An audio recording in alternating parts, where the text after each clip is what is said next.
All right, we got a beautiful Pindo Palm. I'm gonna set it in the back of my truck with a bobcat.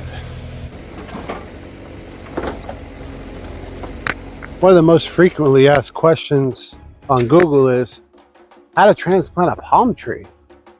This is really as close as I can get to the bee colony without doing anything stupid. So. Right? Seems pretty simple, doesn't it?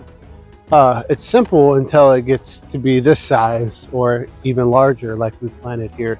There's a few secrets that'll help you really improve the success rate of transplanting palm trees. One is when extracting the palm tree, do as much prep work in advance as you can.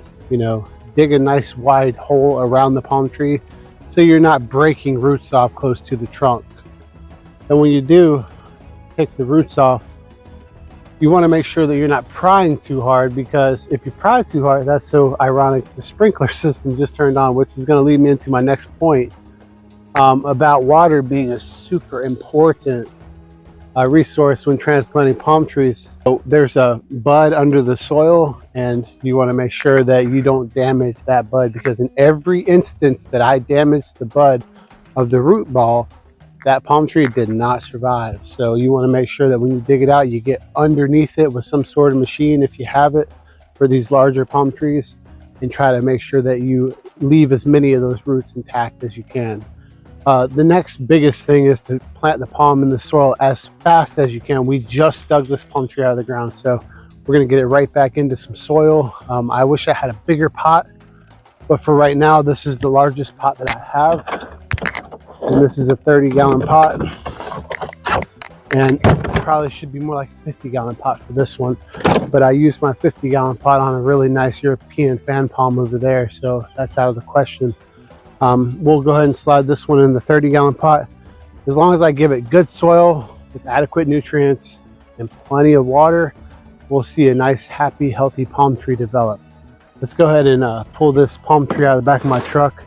First thing I normally do is I just put a little layer of soil in the bottom of my pot to ensure that the roots are set down onto some soil. So I'll grab a little bit of this soil here, and I'll just throw it in this pot like so, and that gives me a nice bed of soil in the bottom of my pot. And I use a mixture. This one here is a fine pine bark mix. Got a little bit of added nitrogen to help the pine bark break down. And then I use a little bit of our native soils. We have some sandy, this has actually got a lot of silt in it, or fine stuff like clay. And that really helps keep the soil moist, because it creates a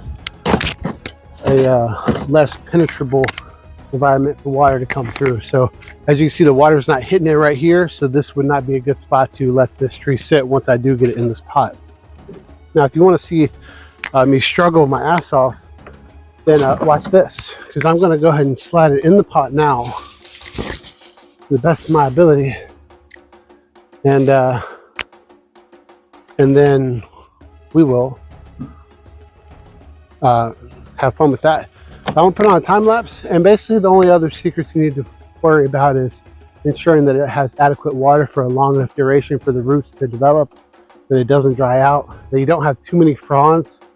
You know, we do a little more radical pruning on original transplanted trees, because that reduces the tree's transpiration, and transpiration is what can lead to the demise of these palm trees. Seen it many times. These pindos, this is a pindo, also called jelly palm. They have an edible fruit. They're pretty hardy. I haven't had one die yet, but I've had plenty of palms die. And in almost every case, the root bud under the ground was damaged, or there wasn't adequate waters. So right here is where the roots all come out of the stalk. And what I'm talking about is the root initiation zone is right down here at the base. And if you've damaged it, you'll see like a white chunk missing.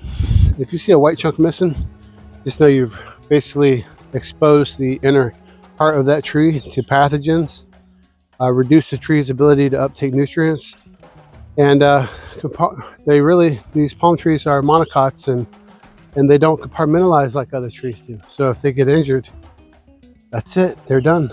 That's why you see pock marks on the side of trees where they spike them and trim them. That's why you see little hourglasses in the center of the trunk, because Those are areas where they were over pruned. Like if I would have pruned that a little harder, that there would have been an hourglass in that trunk. Palm trees don't heal, so whatever happens to them, they just either live or they don't. So if you do too much to a palm tree, just know that it's just not going to make it. That's all there is to it. It's that simple. It's not like a big oak or something. I cut it at the bottom. Well, I'm gonna get sprouts that come out from the bottom. That's different type of tree altogether. You know, that's an angiosperm. This is a monocotyledon monocot palm tree in the grass family. It grows like grass, differently. So try to keep as much of this tree intact as you can for that better success. So if we can eliminate those two problems, then you pretty much have a really good success rate with palm tree transplants. So make sure you do those two things and you'll be successful in transplanting palm trees. Now I'll just run a time lapse so y'all can see the final product. I'm sorry. You ever seen somebody try to stick a square peg in a round hole? Well, that's what we did here today. That pot's not big enough. So we have a new dilemma here. And basically what I can do for this window here is just cover the roots to keep them moist. And I need to find a bigger pot. So whatever I got to do to find a bigger pot, I'll do it. If I got to make a pot, I'll do it. But this pot right here, this 30 gallon, out of the question. I planted these European palms in a 30 gallon and that's in a 50 gallon.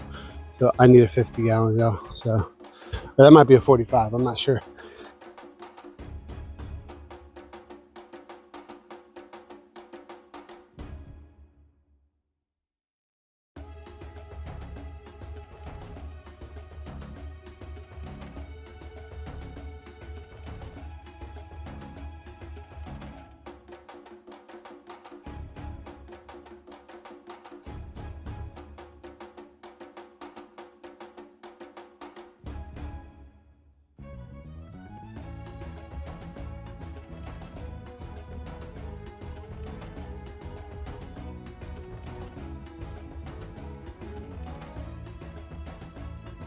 But even so, I've got a ton of other plants I need to go ahead and throw in the ground.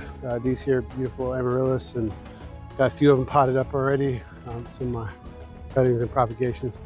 But yeah, just starting my nursery. So appreciate y'all.